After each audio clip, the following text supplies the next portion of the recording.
नमस्कार सबैजनामा। आज म चाहिँ यो धरहरा आएको छु। अब यसलाई भीमसेन स्तम्भ पनि भन्दो रहेछ। यो चाहिँ सुनधाराज पनि छ यहाँनिर, पुरानो धरहरा पनि रहेको छ।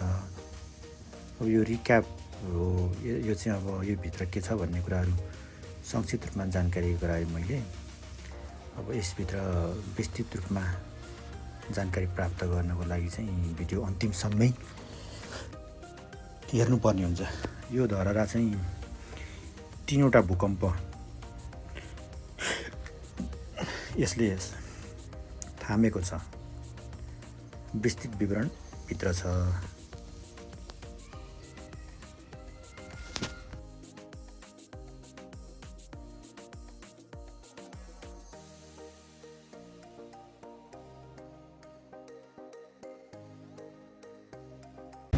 यो चाहिँ धरहराको बाहिरी दृश्य। यो बस्ने विषयमा चाहिँ बालेनले कति मनमोहक दृश्य देखिरहेछ। अब कसैले यसलाई सेतो टावर पनि भन्दो रहेछन्, कसैले चाहिँ धरहरा पनि भन्छन्। तर यो वास्तवमा भन्ने हो भनेदेखि अब भीमसेन थापाले चाहिँ आफ्नो भान्जीको सम्झना स्वरूप बनाएको यो धरहरा चाहिँ सुरुमा 2टा थियो भन्ने गरिन्छ। र भूकम्पले गर्दाखेरि एउटा चाहिँ ध्वस्तै हो 1820 तिर आएको भूकम्पले, र अर्को चाहिँ हल्का रूपमा भत्केको थियो भने 1834 मा आएको भूकम्पले चाहिँ लगभग दोस्रो स्तम्भ चाहिँ आदि नै भत्काइदियो। त्यस पश्चात चाहिँ तपाईँको यो फेरि पुनर्निर्माण, जुद्ध शमशेरले फेरि यो पुनर्निर्माण गरेर 9 तले धरहरा बनाएको पाइन्छ। काठमाडौँको 9 तले धरहरा भन्ने एउटा गीतै पनि रहेको छ। यो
ठ्याक्कै फाइनली गाइज यो धरहराको माथि पुगिसक्यो। टुप्पोमा यो छेउछेउमा सिसाको वाल लगाइएको रहेछ। माथि गइसकेपछि चाहिँ यो चिसो हावा आउने रहेछ। भर्याङबाट जाँदाखेरि गर्मी हुने, अनि माथि पुगिसकेपछि यस्तो मिठो चिसो हावा आउने नि। यहाँबाट चाहिँ यो राम्रो दृश्य देखिन्छ। त्यतिखेर हामी जाँदाखेरि घमाइलो थियो। त्यो भएको कारणले गर्दाखेरि पनि टाढा टाढासम्मको राम्रो दृश्यहरू देख्न पाइन्थ्यो। भिड चाहिँ यति हुँदो रहेछ, राम फोटो खिच्नेहरूको भिड। हामी जाने दिन चाहिँ सानो भिड थिएन। यो चाहिँ अब 4 बजे 4:30 बजेसम्म मात्र खुल्ला हुँदो रहेछ। त्यसपछि सबैलाई बाहिर निकाल्दो रहेछ।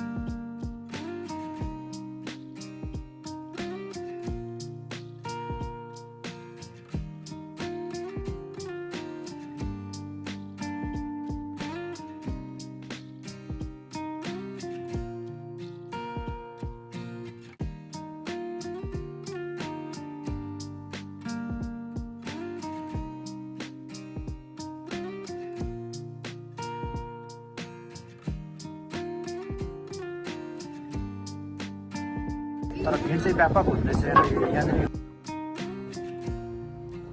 हिमालहरू पनि देखिन्छ यहाँबाट मौसम खुलेको अवस्थामा राम्रो हिमालहरू देखिन्छ। अब काठमाडौँ उपत्यका नजिकको हिमाल भनेको जुगल हिम श्रृङ्खला अन्तर्गतको हिमालहरू।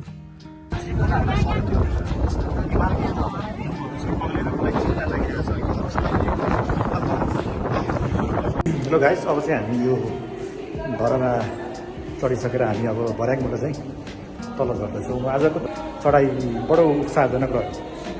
मान्छेहरूको भिड एकदम ज्यादा, खुट्टा टेक्ने ठाउँ नहुने रहेछ। अब हामी चाहिँ हिँड्दै गयौँ, माथि चढ्यौँ र हिँड्दै तल झऱ्यौँ र माथिबाट चाहिँ एकदम राम्रो राम्रो भ्यूहरू देखिने, स्वयम्भूको भ्यूहरू धेरै राम्रो देखिने रहेछ। जस तपाईँहरू पनि एकचरण आउन सक्नुहुन्छ। तर अलिकति यो विभिन्न किसिमका मार्बलहरू राखिएका छन्। अब अत्याधुनिक यो स्टिलका रडहरू छन्। अब यो कतिको उपयुक्त भन्ने कुरा चाहिँ अब त्यो तपाईँहरूले सबै हामी झर्दैछौँ। हामी चाहिँ लिफ्टबाट जान नसक्ने स्थिति रहेछ अब यहाँ।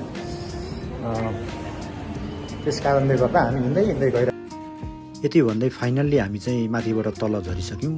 तलबाट हेर्दाखेरि राम्रो धरहराको दृश्य देख्न सकिन्छ। अन्तिममा एउटा कुरो चाहिँ नबिर्सिनु होला, लाइक, कमेन्ट, सब्सक्राइब गरिदिनु होला, माया गरिदिनु होला। आउँदा दिनहरूमा योभन्दा राम्रा दृश्यहरू ल्याउनेछु, भिडियोहरू ल्याउनेछु। धन्यवाद।